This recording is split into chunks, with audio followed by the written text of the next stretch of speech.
नमस्कार। आजच्या व्हिडिओमध्ये आपण पायदुखी, टाचाला भेगा पडणे, गुडघा दुखणे किंवा नसा आकडणे, पायाला मुंग्या येणे हे सर्व त्रास कसे घरगुती पद्धतीने दूर करायचे हे बघणार आहोत। आणि पाहू शकता काही दिवसापूर्वी हे पाय कसे होते आणि आता कसे आहेत, त्याच्या ज्या भेगा आहेत त्या तुम्ही पाहू शकता कशा व्यवस्थित अशा भरल्या गेलेल्या आहेत। आणि हे फक्त आणि फक्त घरातीलच काही वस्तूंचा उपयोग करून झालेला आहे।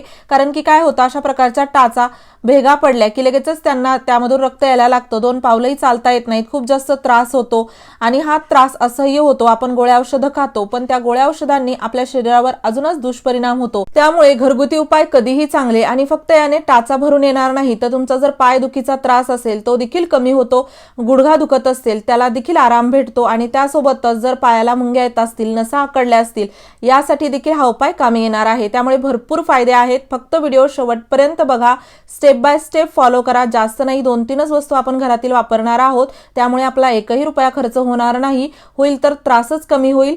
शेवटपर्यंत व्हिडिओ पाहिल्यानंतर आवडल्यास मित्रपरिवारासोबत शेअर करा। तर इथे आपल्याला लागणार आहे कोरफड। इथे आपल्याला एवढी कोरफड लागणार नाही, अगदी कोरफडीचं आपण एकच पान वापरणार आहोत। आणि आपल्या सर्वांनाच माहित आहे कोरफड ही आपल्या शरीरासाठी खूप चांगली असते। कोरफडीच्या रसामध्ये vitamin A, C, B1, B2, B3, B6, folic acid हे घटक असतात। तर मॅग्नेशियम, झिंक, लोह, कॅल्शियम, पोटॅशियम आणि सेलेनियम यासारखी खनिजे असल्याने शरीराला याचा खूप जास्त फायदा होतो। कोरफड खाल्ल्याने आणि शरीरावरती लावल्याने देखील कोरफडीचे भरपूर आपल्याला फायदे घेता येतात। तर पाहू शकता इथे मी कोरफडीचे एक पान कट करून घेतलेला आहे। यावरतीचा हा कडेचा भाग आपण काढून टाकणार आहोत आणि एक मोठं भांडं मी इथे घेतलेलं आहे। तुम्ही सुरुवातीला वाटीमध्ये देखील तयार करू शकता, पण मी नंतर 2-2 भांडे घेण्यापेक्षा एकाच भांड्यामध्ये याला तयार करणार आहे। तर आता आपण याचा गर काढून घेऊयात। याचा जो रस आहे तो पाहू शकता असा आपल्याला सुरुवातीला कोरफडीला कट करायचा आहे आणि याचा एकही भाग फेकून द्यायचा नाही, तर पूर्ण आपण कोरफड इथे वापरणार आहोत। सुरुवातीला यामध्ये असणारा पूर्ण रस अशा प्रकारे आपण चाकूने थोडासा काढून घ्यायचा आहे आणि त्यानंतर त्याचा वरचा भाग आपण अशा प्रकारे छोटे छोटे तुकडे करून कट करून घेणार आहोत। माझ्याकडे हे छोटंसंच भांडं आहे, तुमच्याकडे जर अजून मोठं असेल तर तुम्ही ते घेऊ शकता। आणि त्यानंतर आता इथे कोरफडीचं मी एक पान वापरलेलं आहे, तुमच्याकडे जर जास्त कोरफड असेल तर तुम्ही याचं मोठं पान 1-2 देखील घेऊ शकता। कमी जास्त जरी झालं तरी काहीच प्रॉब्लेम नाही। बऱ्याच वेळा आपण पाय खूप जास्त खराब झाले म्हणून पेडिक्युअर करायला जातो पार्लरमध्ये, ज्यामध्ये की आपल्याला भरपूर पैसे मोजावे लागतात, पण आपलं इथे फ्रीमध्ये पेडिक्युअर होणार आहे। अगदी लहान मुलासारखे पाय मऊ होतात। फक्त याला कधी किंवा कुठे करायचं हे देखील पाहणं खूप गरजेचं आहे।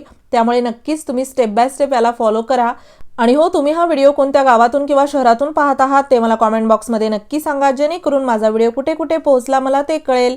तर आता आपण यामध्ये असे पाय ठेवणार आहोत। इथे मी छोटं भांडं घेतलेलं आहे, तुम्ही मोठं भांडं घ्या जेणेकरून व्यवस्थित यामध्ये पाय बसतील। तर पाय आपल्याला फक्त यामध्ये असे ठेवून 2 मिनिट बसायचं आहे। आता तुम्ही म्हणाल कोरफड आपण पायाला देखील लावू शकतो, पण काय होतं, कोरफड पायाला लावली की ती अशी आपण उघडा पाय राहतो आणि ती एवढी व्यवस्थित यावरती अप्लाय होत नाही। पण यामध्ये कसं कोरफड आतमध्ये आहे, आपण यामध्ये असं पाय सोडून ठेवलेले आहेत, तर अगदी गरमीने कोरफड जी आहे ती खूप छान आपल्या ज्या भेगा आहेत त्यावरती व्यवस्थित लागते। त्यासोबतच जर पायदुखीचा त्रास असेल तो देखील दूर होतो आणि याने पायाच्या ज्या नसा असतात त्या देखील मोकळ्या होतात, मुळे पायदुखी आणि गुडघेदुखी देखील कमी होते। आता यानंतर आपल्याला एका भांड्यामध्ये कोमट पाणी घ्यायचं आहे आणि हे स्टेप बाय स्टेप फॉलो करा। अगोदर असं नाही की पाणी घ्या नंतर कोरफड, अजिबात नाही, अगोदर कोरफडीचा वापर करा, त्यानंतर आपल्याला लगेचच ही प्रोसेस करायची आहे। तर कोमट पाण्यामध्ये मी इथे टाकलेलं आहे 2 मोठे चमचे मीठ, तुम्ही खडी मीठ देखील घेऊ शकता। त्यानंतर इथे आपल्याला लागणार आहे तुरटी। तुरटी अगदी कोणत्याही किराणा दुकानामध्ये स्वस्तात भेटते। एवढी तुरटी 4-5 जे मोठे मोठे खडे असतात ते आपल्याला 5 ते 10 रुपयाला भेटतात आणि तुरटीचे देखील भरपूर फायदे आहेत। आणि तुरटीचा वापर केल्याने आपल्या ज्या पायाच्या नसा आहेत त्या मोकळ्या व्हायला खूप मदत होते। नक्की याचा वापर करा। आणि इथे आपण तुरटीचा थोडंसं बारीक केलेलं पावडर वापरलेलं आहे, तुम्ही याला खलबत्त्यामध्ये बारीक करून देखील यामध्ये टाकू शकता। आणि त्यानंतर इथे थोडासा आपल्याला कापूर देखील टाकायचा आहे। कापूरच्या 2 छोट्या वड्या यामध्ये बारीक करून आपल्याला टाकायच्या आहेत। त्यानंतर यामध्ये आपल्याला याला व्यवस्थित असं मिक्स करून घ्यायचं आहे। आता हे कोमट पाणी असतानाच आपल्याला वापरायचं आहे, थंड होऊ द्यायचं नाही। पायाखाली कोरफड ठेवून साधारण 5 मिनिट झालेले आहेत। आता 5 मिनिटानंतर लगेचच आपण यामध्ये हे कोमट पाणी तयार केलेलं टाकायचं आहे आणि ही स्टेप बाय स्टेप लगेचच असं फॉलो करायचं आहे, थांबून थांबून करायचं नाही। थांबून थांबून केलं तर अजिबात फायदा होणार नाही। तर साधारण इथे कोरफडीमध्ये 5 मिनिट पाय ठेवल्यानंतर मी इथे लगेचच गरम पाणी करायला ठेवलं, म्हणजे प्रोसेस चालूच होती। 5 मिनिट जसे झाले कोरफडीमध्ये पाय ठेवून तसं आपण हे पाणी तयार केलं आणि यामध्ये टाकलं। आता हे पाणी थंड होईपर्यंत पाय सोडून बसायचं नाही। कोमट पाणी थंड व्हायला लागलं की लगेचच पाय बाजूला काढायचे। साधारण 5 मिनिट तरी पाय यामध्ये सोडून बसायचं। एवढं तुम्हाला जेवढं सहन होईल तेवढं कोमट पाणी घ्या। 5 मिनिटांमध्ये पाणी नॉर्मल व्हायला लागतं तेव्हा पाय बाजूला काढा। आता पायाची एक्सरसाइज देखील तुम्ही यामध्ये करू शकता। जसं की मी म्हणलं हे भांडं थोडं छोटं झालेलं आहे, तर तुम्ही मोठं भांडं घेतलं तर पाय जे आहे ते आपल्याला अशा प्रकारे हालचाल करायची आहे। पायाचे जे बोटं आहेत ते मागे पुढे करायचे आहेत पाण्यामध्येच। तर त्यामुळे काय होतं, पायाची खूप छान एक्सरसाइज होते, पायदुखीचा त्रास कमी होतो आणि खूप जास्त आपल्याला रिलॅक्स फील होतं। आता साधारण 5 मिनिट आपण यामध्ये पाय ठेवलेले आहेत। पाणी थोडंसं थंड व्हायला लागलेलं आहे। आता आपण पाय बाजूला काढूयात आणि एवढंच नाही तर अजून प्रोसेस बाकी आहे, पूर्ण फॉलो करा। अगदी तुम्हाला कायमचा हा त्रास दूर करता येईल। अगदी 20-30 वर्ष जुना जरी त्रास असेल तरी पूर्णपणे तो निघून जातो।